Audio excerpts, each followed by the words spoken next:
Ladies and gentlemen, did you know that Mario Kart is a completely canon game to the Mario series? This statement may seem odd at first. Bowser is constantly fighting our main hero. How could he participate in a friendly game of karting? Well, quite simply, it has an economic explanation for its existence in-universe. That is the topic for today's video. But before we get to the economics, we need to understand why Bowser is still in power. This is important. If Bowser is a nuisance that kidnaps the princess and fights Mario, why not go further than just drowning him in lava? That clearly isn't getting rid of him. Quite simply, it's the fact that the world of Mario is filled with villains much worse than Bowser.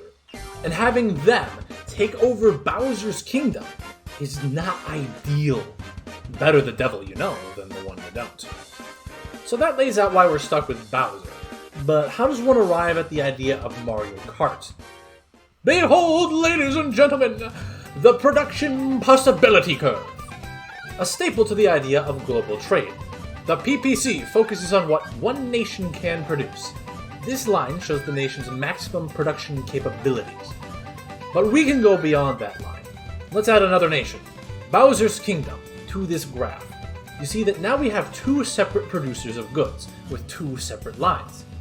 If each nation focuses on producing a different good, then trades between each other, we create an outcome of production neither can achieve alone.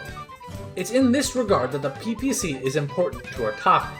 One of the extra benefits of global trade is the idea that trade relationships dissuade conflict.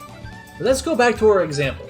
If the two nations that are trading go to war, they both end up in a worse circumstance as a result. And so, the hidden plot of Mario Kart is that it's secretly being used to leverage diplomatic talks of economic deals between the Mushroom Kingdom and Bowser's Kingdom. As crazy as it sounds, there is precedent to this.